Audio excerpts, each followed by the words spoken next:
I never thought I would stand there, in the middle of a hospital room, staring at the man I once loved as he stood next to another woman. David, my husband of 18 years, was smirking, holding divorce papers in his hand. And that woman, Patricia, his secret lover.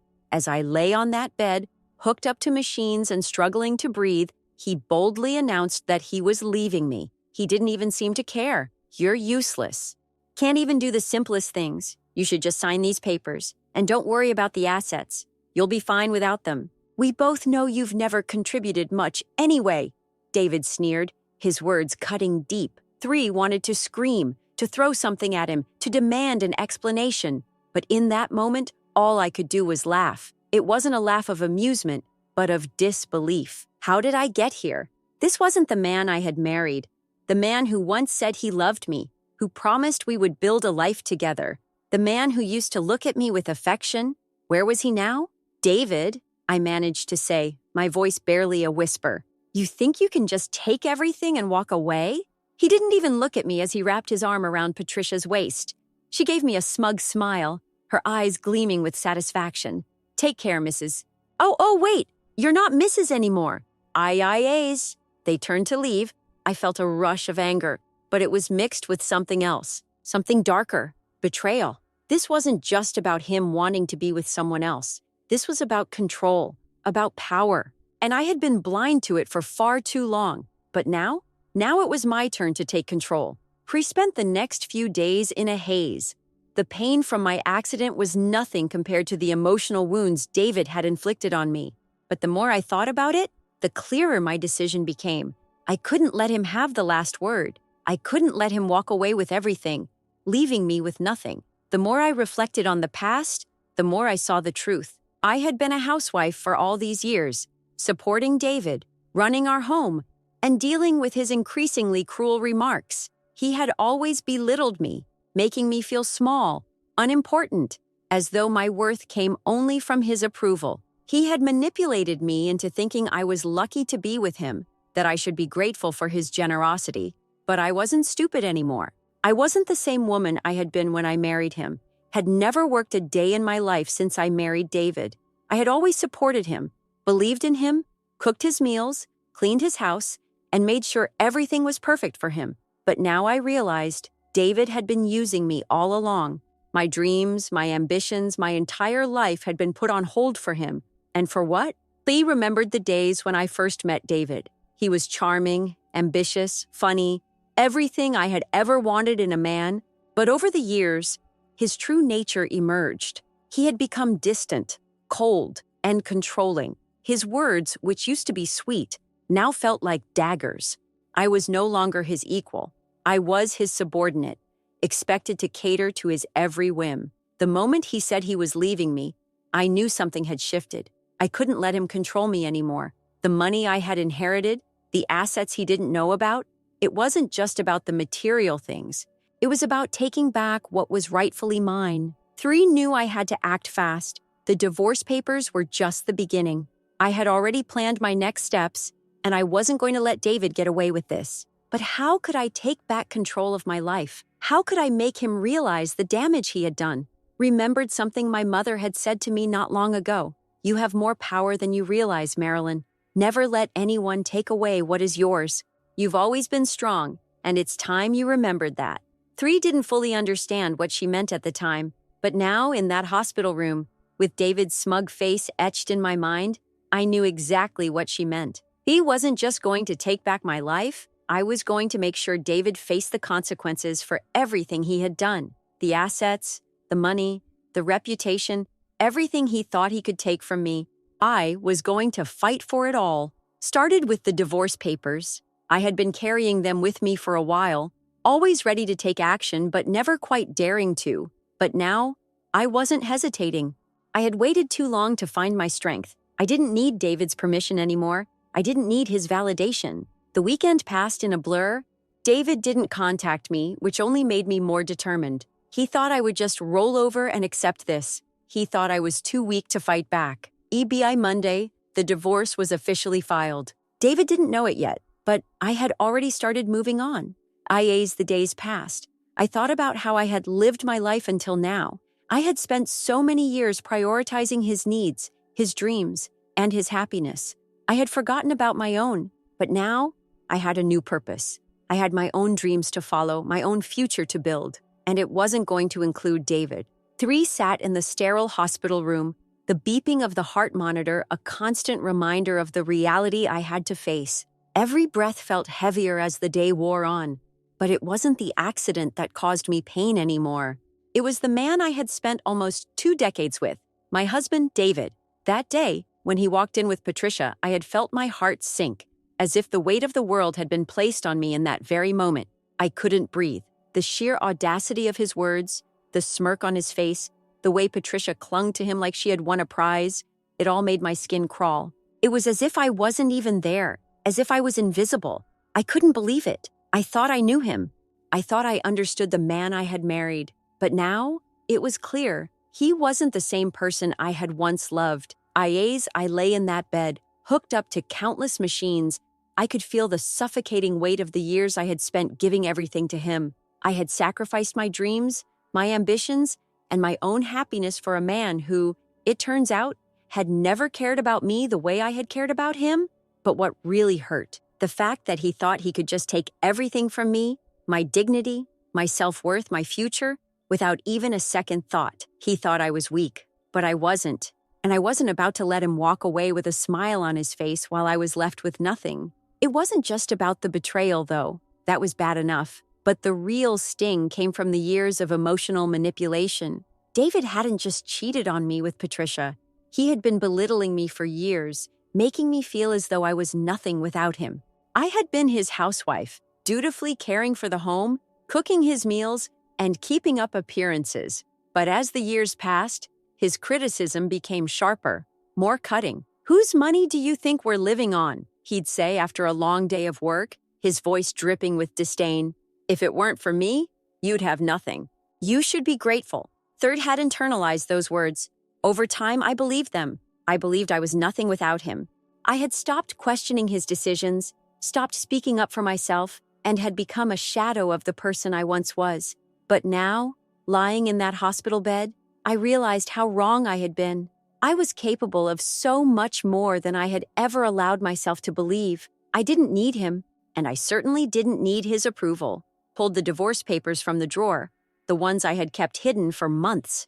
They were my backup plan, my safety net in case I ever found the strength to leave. I had always known this day might come, but I wasn't sure I would ever have the courage to follow through. The moment I saw David's smug face, I knew I had to act.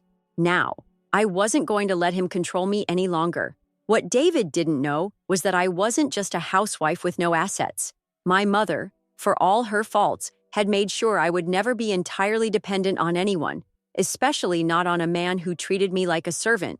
The farm I had grown up on, the property we had inherited from my grandmother, had always been in my name. My mother had made sure of that, transferring everything into my name years ago to avoid inheritance taxes. That money, that property, it wasn't just a cushion, it was my lifeline. Hadn't planned on telling David about the inheritance just yet, but now, in the wake of his betrayal, I realized I didn't need to keep it a secret anymore. I had worked hard for years to keep our finances afloat, sacrificing my own desires to make sure we survived. I had put every ounce of energy into our home and our family, and now it was time to take what was mine. 3 couldn't sit back any longer. I couldn't just let David leave with Patricia and walk away unscathed. I wasn't going to let him take what he thought was his. The next day, I made a call to my lawyer. I hadn't told him about the inheritance before, but I knew I needed to. My assets, my future, my peace of mind, all of it was tied up in that property. If I was going to have any hope of a fair division of assets, I had to come clean. When the lawyer arrived, I explained the situation to him, leaving nothing out. I felt a weight lift from my shoulders as I spoke, finally allowing myself to be honest about everything, about David's emotional abuse, about the manipulation, and about the inheritance. I wasn't asking for a handout. I just wanted what was rightfully mine. As I spoke, the lawyer's face grew more serious. "This changes everything," he said. "We can make sure David doesn't take anything from you. If you want him to pay, we can make it happen, but you'll need to be prepared for a fight." Thirst wasn't scared. Not anymore. David had taken enough from me. I had been afraid for so long, afraid of losing him, afraid of what would happen if I left. But now, I know the truth. I wasn't afraid of him anymore. I was stronger than I had ever been. Ayayes. The days passed. I focused on preparing for the next phase. I knew I had to be strategic. I had to make sure everything was in place before confronting David. I didn't want him to think he could manipulate me anymore. I wasn't going to let him use my emotions against me. And then came the phone call. David, in his desperation, tried to reach me several times. I ignored the first few calls. I didn't need to hear his apologies or his empty promises. But then, after the constant ringing, I finally picked up. "Marilyn," he said, his voice shaky. "I'm sorry. I made a mistake. Can we talk about this? Can we fix things?" Let out a breath, steadying myself before speaking. "There's nothing left to fix, David. You've made your choice. Now I'm making mine." He didn't like that. I could hear his frustration, his anger bubbling just below the surface. But it didn't matter. I had made my decision. There was no going back. "I'm filing for divorce," I said calmly. "And I'm not letting you walk away with everything. You're going to pay for what you've done." The days following my decision to finally stand up for myself felt like a blur.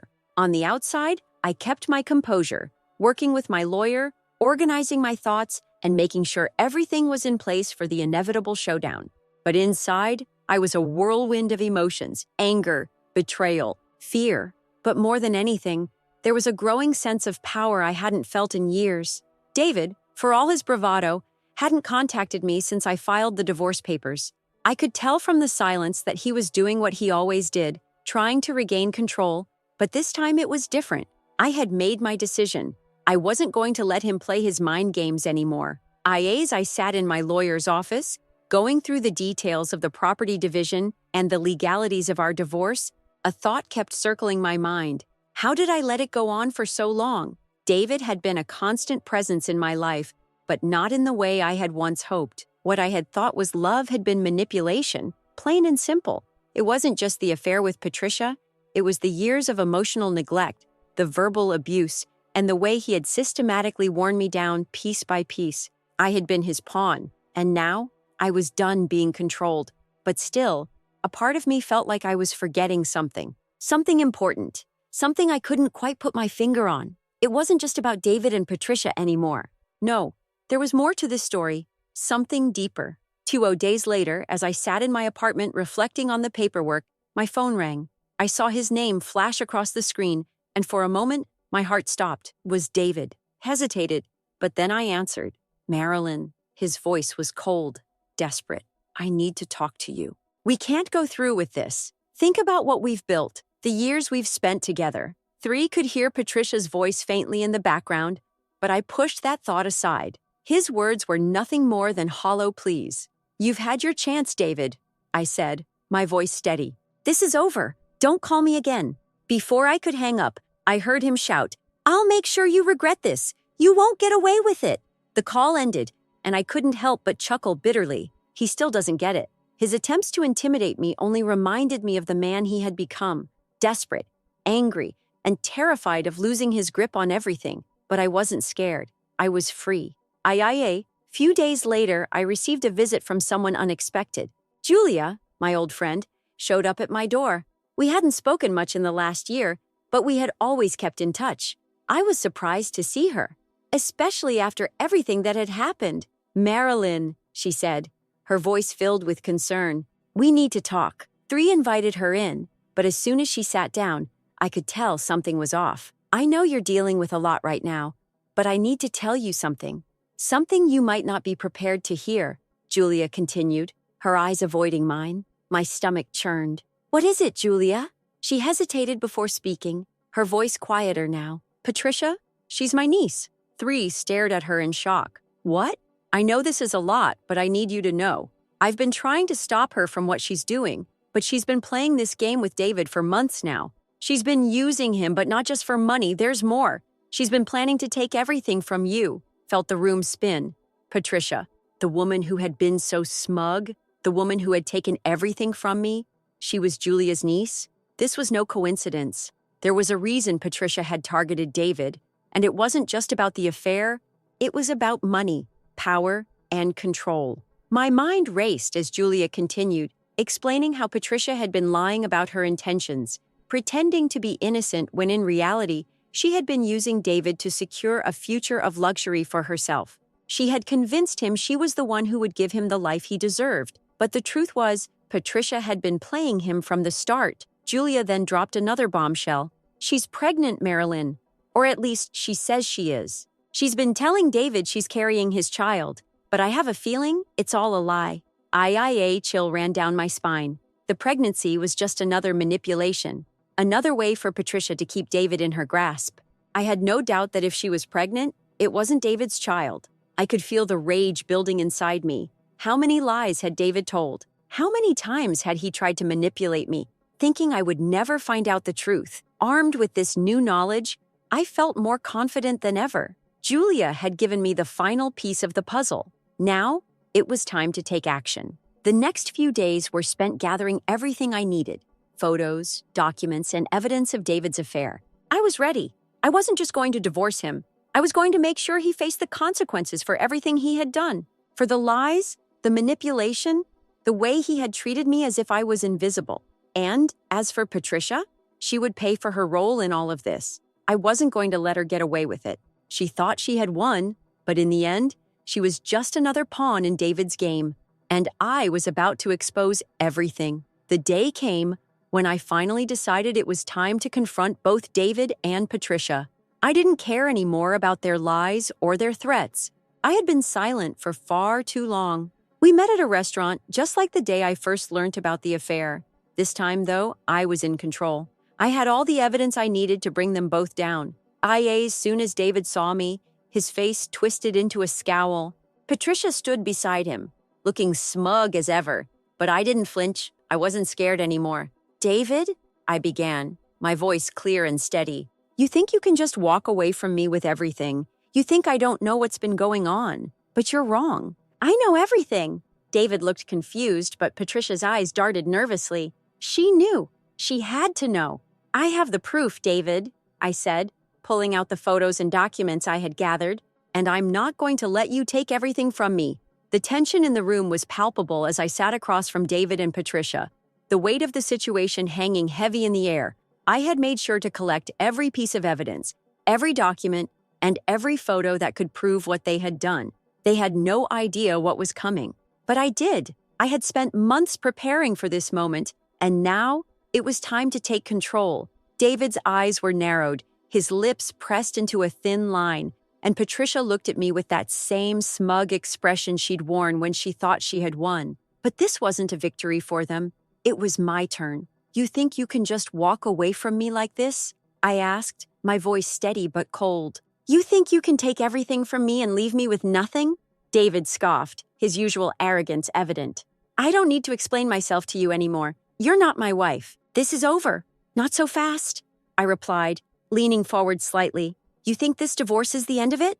That you get away with everything you've done? You're wrong. Patricia's smug smile faltered slightly, but she quickly regained composure. What do you mean? She asked, her voice dripping with condescension. It's just a divorce. Get over it. Tori took a deep breath, the adrenaline coursing through my veins. This was the moment I had been waiting for. The moment I could finally take back everything they thought they could steal from me. You've been playing me for years, David, I said, my voice rising with anger. You've been lying, cheating, and manipulating me. And now you think you can just walk away without any consequences? Well, I have news for you. 3 reached into my bag and pulled out the stack of photos, the bank statements, the text messages, all the evidence I had gathered over the past few months. I laid them out in front of them, watching their faces change from smug to pale. You think I didn't know about the affair? You think I didn't see the way you've been treating me? I was blind, David, but I'm not blind anymore. David looked at the papers in front of him, his face twitching with panic. What is this? Where did you get this? That doesn't matter, I replied, keeping my voice steady. What matters is that I'm done. I'm done being your doormat. I'm done being manipulated. I'm taking what's mine, and you're not going to stop me. Patricia shifted in her seat, clearly uncomfortable. You're wasting your time, she said, trying to sound confident. David's going to leave you and you'll be alone. No one will believe you. 3 laughed. The sound felt foreign, almost manic, but I didn't care. I don't need anyone to believe me, Patricia. The truth is out, and the only thing left is for you to deal with the consequences. Just as I thought I had the upper hand, just as I thought I could finally breathe, David's face shifted. A strange, cold look crossed his eyes, and I felt my stomach drop. Marilyn, you think you've won, he said, his voice almost a whisper. But you haven't seen everything yet. 3 froze. Something about his tone, something about the way he said those words, made the hairs on the back of my neck stand up. What are you talking about? I asked, my heart pounding in my chest. He leaned forward, his eyes locked on mine. You think you're the only one who's been hiding things? You think you're the only one who has a secret? Didn't understand what he was saying. Was this some last-ditch attempt to intimidate me? To make me back down? Before I could respond, Patricia spoke up. David, stop? Don't. But it was too late. David's voice cut through her protest. I've got a surprise for you, Marilyn, he said, his smile now one of triumph. There's something you don't know, something I've been keeping from you. My blood ran cold. This wasn't part of the plan. I had everything I needed to destroy his lies, to take back my life. And now he was throwing some new bombshells at me? I could feel the tension building in my chest, but I refused to let him see that I was rattled. What is it, David? I said, forcing the words through my clenched teeth. What else could you possibly hide from me? With a smirk, he reached into his jacket pocket and pulled out a small, folded piece of paper. He threw it onto the table in front of me. You might want to read this. 3 opened it slowly, my heart racing. It was a legal document. A document showing that David had already transferred a portion of our assets into a separate account under his name. It wasn't much, but the implications were clear. He had been preparing for this moment, planning his escape from the very beginning. You think you can hide money from me? That you can just take what's mine? I shouted, standing up, the anger boiling over. This isn't over, David. He leaned back in his chair, folding his arms with a satisfied look on his face. It is over, Marilyn. You're not in control anymore. You never were. 3 was furious. The nerve of him. The complete audacity to think he could outsmart me, to think I wouldn't be able to see through his games. But I wasn't going to let him win. I wasn't going to let Patricia win either. T pulled out my phone and called my lawyer. I need to file a restraining order, I said, my voice steady despite the chaos in my head. David's been hiding assets, and I'm going to make sure this ends in my favor. I hung up. I realized something. This wasn't just about revenge anymore. This wasn't just about making them pay. It was about me. It was about taking back my life, my dignity, and my future. It was about finally standing up for myself after all these years. David and Patricia could think they had won, but they hadn't seen the full extent of what I was capable of. The days after the meeting with David and Patricia were a blur. I couldn't shake the image of their smug faces, David's, with his self-righteous look, as if he had already won, and Patricia's, with that arrogant grin that made my blood boil. They both thought I was defeated, but they couldn't have been more wrong. Chris spent the next few days gathering my thoughts, trying to calm my racing mind. But something about David's last words haunted me. You think you've won, but you haven't seen everything yet? What was he talking about? What more could he possibly have up his sleeve? My anger was simmering beneath the surface, but I refused to let him control me any longer. Tree had done everything I needed to, gathered evidence, hired a lawyer, and prepared for the inevitable. But there was one thing I hadn't fully planned for: how I would feel when it was all over. The anticipation, the anger, the need for justice. It was all building up inside me. But now, I had to stay focused. It wasn't long before the truth came crashing down on me. The last thing I expected was for David to pull another fast one. But when I received the email, I knew he had played his final card. The subject line was simple: asset transfer confirmation. It was from my bank, confirming the transfer of a large sum of money, an amount I had never seen before. It took me a moment to process what I was looking at. David had transferred my inheritance, my hard-earned money, into his own account. He hadn't just hidden assets. He had been planning to take everything from me, right down to the last penny. Ree felt my chest tighten as I read through the details. This wasn't just a betrayal. It was theft, And it was the final straw. He had crossed a line I couldn't ignore. The pain of his lies, of his manipulation, suddenly hit me all over again. And this time, I wasn't just angry, I was determined. 3 wasn't going to let David get away with this. I wasn't going to let him take what was mine, what my family had worked so hard to build. The money he had stolen wasn't just a part of the divorce settlement, it was my future, my security. And he had taken it all. 3 called my lawyer immediately, my voice trembling with fury. "I need to stop him," I said, barely able to keep my composure. "David has transferred my inheritance into his account. I want him to pay for this. This isn't just about the divorce anymore. This is theft." My lawyer's response was quick and efficient. "We'll freeze the account and get a court order. You'll get everything back, but we have to act fast." The day of the final hearing was set. David didn't know it yet, but everything was going to change. I had planned this moment down to the smallest detail. My lawyer had secured the evidence, David's illegal transfer, the affair, the manipulation, and we were ready to present it all.